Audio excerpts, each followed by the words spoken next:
girls. I was just window shopping. Anyone can tell he's not going to budge on the you situation.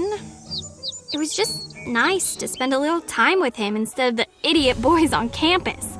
I swear, you think they're gonna get more mature in college, but they just head the other direction. Why are you hanging out here today? Can you tell your friend to stop spying on me? It's distracting. I'm not spying on you! The fact that you responded proves my point. Oh, shoot. I'll let you go. Goodbye.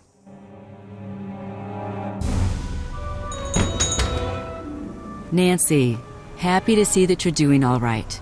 Just so you know, I've been pulling for you this whole time. That's not what I heard. Well, you know what they say. Don't believe half of what you read and anything you hear. Including now? I see that your reputation is well deserved. What do you want? Tell me about the fire. What were you doing? I've been over this with enough people already. I was out, I saw smoke, I made a call. Did you put pressure on the police to arrest someone? Yes, of course I did. You did? I didn't tell them who to arrest. I just told them to do their jobs. Aren't you worried that you pressured the police into making unnecessary assumptions? You would have done the same thing. You know it's harder than you think to run a town. If someone has to take the fall for the common good once in a while, so be it. Well, that's not very fair. Fairness is a luxury in government. It's sad, but it's true. Bye. Bye.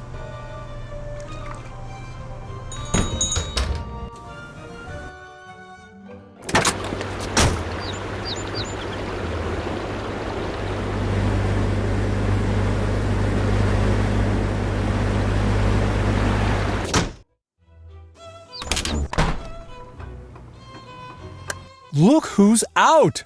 Glad to see that you could get them to see sense. Do you need anything? If you need anything. Thanks. I didn't know you were following my case. Couldn't help. Small town. I want you to know that I didn't doubt you, not for a second. That means a lot. Trust me, I know. I know what it's like to be in your shoes. It's the worst feeling you can have. You know, your friends really worked hard to get you out. I know. I should have worked harder myself. It's probably too late, but anything I can do to help you, anything you need to know, I'm your guy. Why did you give up on being a detective? It wasn't a choice.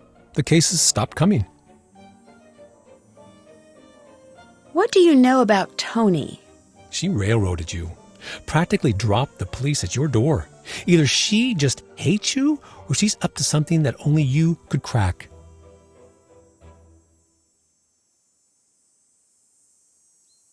Can you tell me anything about the fire? Anything at all? You know, I wish that I could. I already told everything I know. Except... Except what? Okay, I went in. You what? I went into the building. I saw you come running out. You looked scared. I just knew it wasn't you who set the fire. And the reporter was just standing there, like she was waiting for you to come out. It wasn't right. Why didn't you say anything? It wouldn't have mattered. No one listens to me or trusts me. Will you testify to that? Yes, but it's not enough. You need more evidence.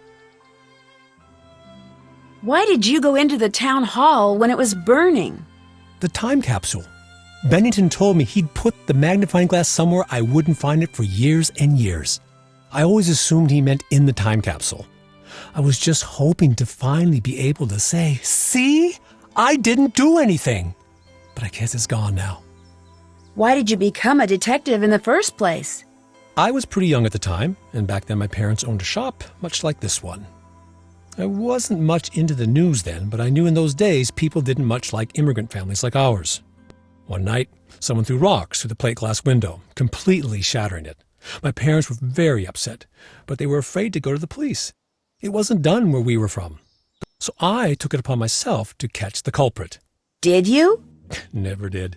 But that's when I learned that even a small, nice-looking town has its secrets. I decided I wasn't going to put up with secrets anymore. See you later. Bye.